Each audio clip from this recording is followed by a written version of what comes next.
In case you haven't heard about it as yet, yes, we are going to the finals of the WAFU Championship. Gentlemen, with me this morning I have Jojo Efson, sports journalist, and Uncle Bode, our sports pundits. Good morning. How you guys doing? Good morning, my brother. We're good. Thank you for inviting me. You're welcome. First off, we're going to the finals. We are there. We are there. Yes. What do we expect from our local Black Stars team? Well, you look at it, I think this is just a tier. Yeah. And then this is West African Zone B. It's not West African as a totality. That's right. So it's a preparatory, ground as we go to Africa next year. Yeah. And then it has not been that very good with regards to the output of most of the players. And then it's understandable in the sense that the exodus, is on and on. Last season, some key players of the team, the like of Mahatma and then Yakubu Mohammed of Ashgold, left the shores. So it left the team very depleted. And the coach, the head coach himself has not been in the team for so long because of his role as assistant coach to the national team. That's right. And for that reason, the technical bench itself has not been that strong. So it's good that they've come this far, and thankfully they will identify their loophole before we go back to Africa in January next year. Okay. Uncle Bode, what do you think? Oh, it's a very good exercise. I like the philosophy of the proponents of such a local competition. And I quickly have to congratulate the president, re-elected President Kwesi Nyantakyi. Yes. He said it on BBC the first time he was appointed or elected, that the essence of football is to organize competitions. Yeah. And that without competition, there's no football. So I'm very happy he has come to football. The competition has taken off. Today is the final match. And I'm very happy with the composition of the organizing committee. Fred Council is the head, with the MD Jawula as the vice chairman. You can know the Afriye and co. Then on the subcommittees, you have people like Samade and co. You see that everybody is being called upon to help, to contribute to the development of the game in West Africa. Locally as well. Yes. Were you surprised with the re-election of Nyantakyi? When you talk upon opposed, there's no surprise. Well, I guess there's no surprise element. Opposed, complete. I mean, everyone was. Opposed, yes. Were you for him as well? I think you look at it. I think he deserves it in the sense that he has reignited the spirit of WAFU. Right. WAFU used to be for the clubs. That's right. And after that, dead completely. It's Nyantakyi who has, reignite the WAFU spirit. So let me ask this then. I mean, how is this a reflection of our local league? The local leagues still have a long way to go. The organization with regards to finances, payment, management, coaching, technical. I mean, it's a serious challenge. We have a long way to go. Yeah. You see that as much as the players are willing to play, which bring out the standard, the competition to a very excessive standard, but the quality of play is nothing to write home about. Compared to what we watch with regard to our senior players. Don't forget that West Africa is the soccer factory of Africa. So when we are talking about quality of football, it's from West Africa. Yes. Okay. I want to say historically the WAFU has been on long time, even before the clubs came in. Yeah. In 1976, I was at the National Stadium, Surulere, when Ghana paraded a crop of young boys. Eddie Ansah's first national assignment, 1976 February. We also had Willie Kuti at that time. They were supposed to be the black mentors for the Black Stars that won the cup in '78. So this is a reenactment of what had been the vision of the forefathers of this football development. Yeah. So it's a good idea. And yesterday I was reading the lips of Kwesi Nyantakyi. He said he's going to bring back the club competitions, which Azaka's won 82. I was there at the National Stadium. Gapoa won the cornerstones. Yeah. So it is a platform where the local players can now shine. Yes, shine and take the first step as a toddler into the national team. But the problem here is, as much as they start to blossom and shine, then they are open to the Exodus bandwagon. I want to comment on that. Well, the agents are going abroad and all the rest. Yes, there will soon be a paradigm shift because super sports, where we were lacking, is being the sponsorship. The sponsorship. Now we have, I think CAF itself giving $100,000. and Super Sport giving $200,000. So money is now coming in. And where there's money, then the operators can now know where to channel the resources. And I'm very sure at a particular stage, I'm looking at Kumasa Asante Kotoko, Asek Mumusa, Enugu Rangers, Ali Elali, Zamalek, all these big TP Mezimbi, paying very good amount of money to players who will not be enticed to go abroad. Some of them haven't even been paid, Uncle Bode. We were talking about Ashanti Kotoko even just a couple of weeks ago, and their players still haven't been paid. Yes, the Opokun team went and made it very clear that the sponsorship does not include the remuneration of the players. So they have paid them 3 months. Paid. What I'm trying to say is that there's a light at the end of the tunnel. Right. Before it was just a closed circuit something. Now it is open. Watching Graham, you know Graham, your friend, GBC on the commentary and read one. Asante. I was so surprised. I thought they were from Europe. They are all African. They are Ghanaians. Yeah. I'm very proud of them. Yohan Pofankra, Kobna Yeboah, yourself, myself, and then Jojo. All right, now let's bring it home now. Let's look at our local league, Hearts of Oak, new coach. Yes, Mr. I know it will come to. Of course, we're going to come to that point. But for the information, Hearts of Oak will be adoring Polo at 11 a.m. at the Media Center, Accra Sports Stadium. We're adoring him. Yes, but for the sake of the love of the team, I mean, most people were seriously, unhappy with the board because of the decision they took to take out. But the board also were very fast and saw that they need to bring somebody who the supporters will like. Polo is a living phobia legend. Yeah. It's unfortunate that his coaching track record is not that solid as his playing records. Mm-hmm. And look at it right from his days with Susupibri, Advanced Stars, Winneba, and House of Folk itself, Olympus, Stade Malien, and all those things. There's nothing to be proud of. But he has said a lot, and the challenge is now in his court. So he has to prove himself. Yeah. And I think everybody in the House of Folk fraternity need to support him. Because when he fails, it's the team House of Folk that fails. Yeah. It's unfortunate that Duncan has to live this way. But once Polo, who is a living legend of the phobias, is there, he needs to be supported. Amen to that. Agawade, what do you think? Oh, it's a very good development so far as I'm concerned. This is a man who has made his mark as a football legend. Yeah. Yes, I was with him on Sports Night a couple of days ago, and I was impressed with his new vision. He agreed that the problem has been partly due to his own temperament. Right. He's a perfectionist. So when he teaches you something and you don't really get it, it gets annoyed. I think the age is now correcting that anomaly. And two, you should learn a lot from David Duncan, no matter what. You should read the old scripts. How is the team like? They are all members of the Ghana Soccer Coaches Association, of course, of which I'm the secretary. Mm-hmm. I have to blow my own horn. Oh, please do. Yes.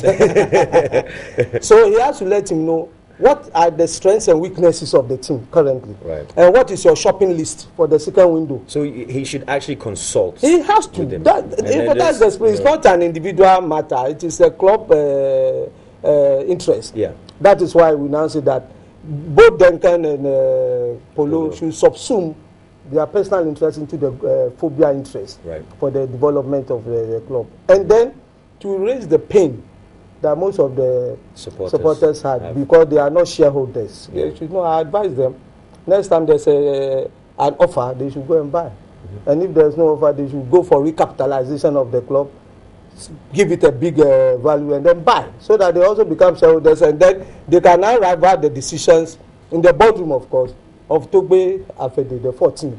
Yes, who is the majority shareholder.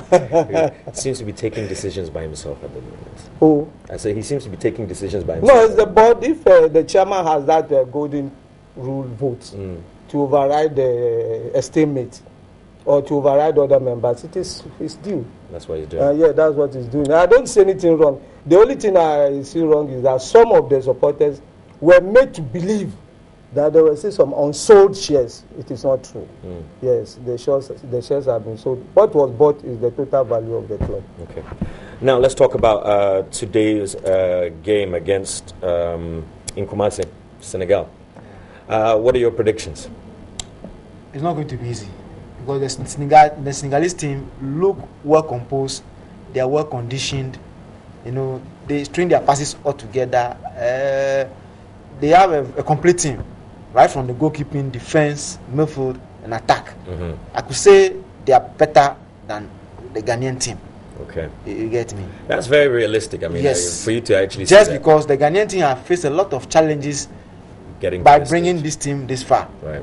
They build up, most of the key players leave. They bring in new people. The main coach himself has not been with the team.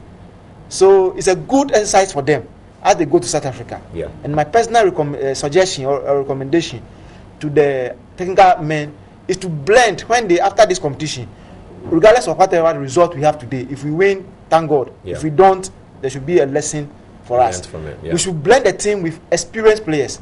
That this guy, Sam Ayew, a boy of Heart of Lion, who have traveled outside the country. He's doing so much in the in the local premiership, but I don't know why he's not part of this team. They are playing very well to some extent, but they lack that cutting edge. Their condition is nothing to write home about. They go into 50-50 balls. You see them falling. Do you think the team is as strong as it could be?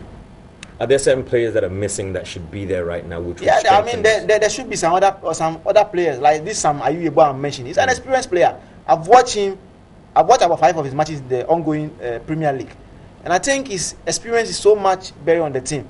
Don't forget that the first look a Chan team that we sent to Cote d'Ivoire, it was the experience of Chastela that took us to the finals, right. And I mean we need to go and replicate that in South Africa. Take some experience with us. Right.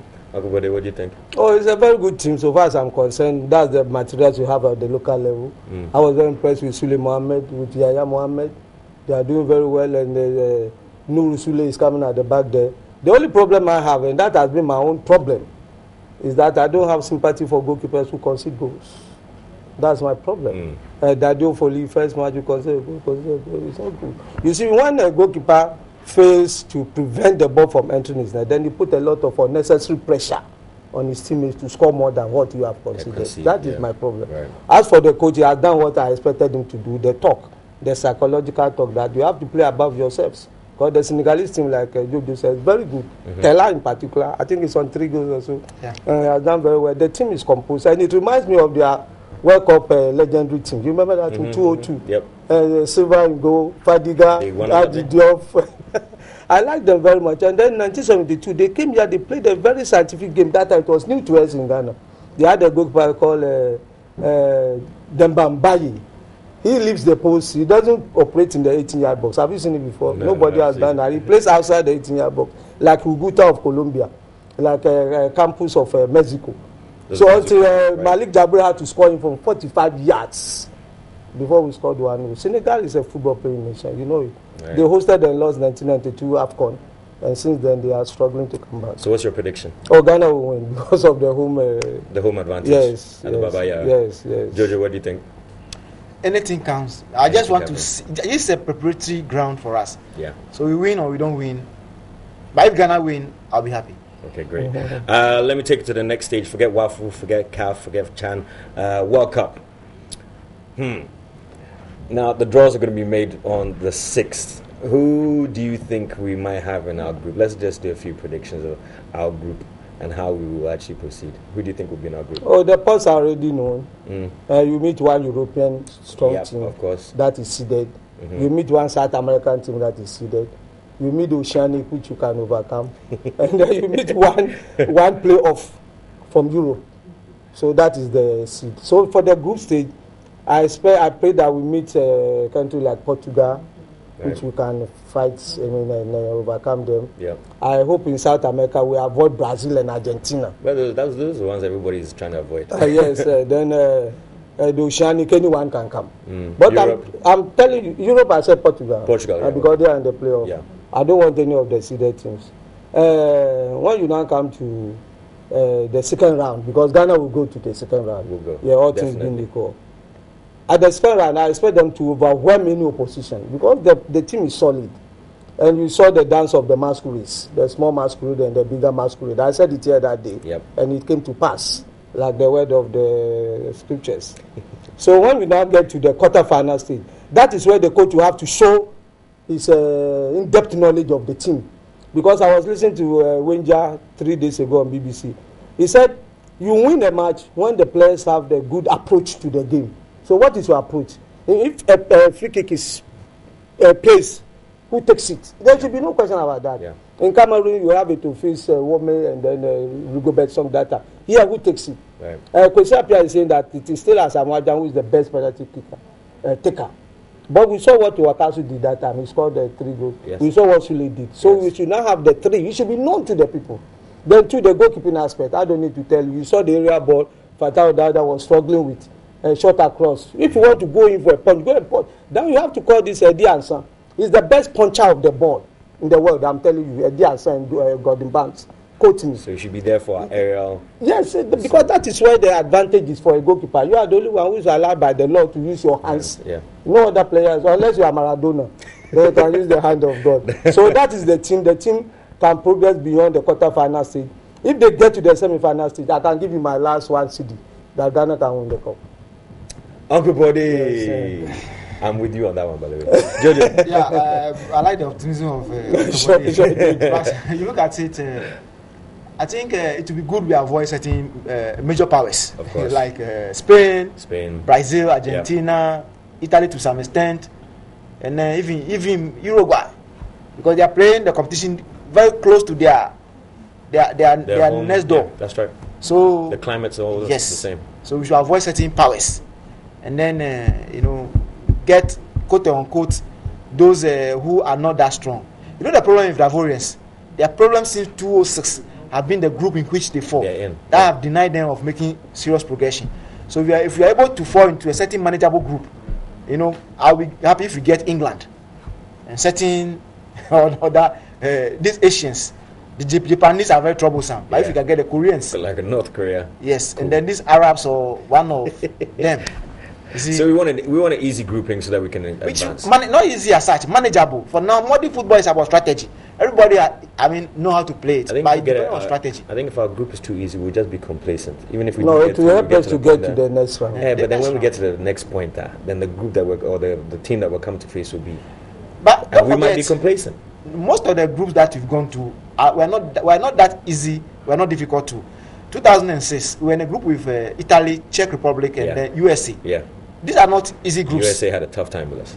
Yes, they had. Czech before coming there, they were the second ranked team in Europe. Yeah. Italy, the eventual champions in that year. 2010, we were in with Germany, and we know, what they can, what they could do. How do you call it? The Serbs. Then we are being put by the Serbian. Yeah. And the Aussies, the Australians. You saw what they took us through. So nobody's an underdog, really. Yeah, nobody. The modern game, anybody who qualified and get there, but we should get something manageable.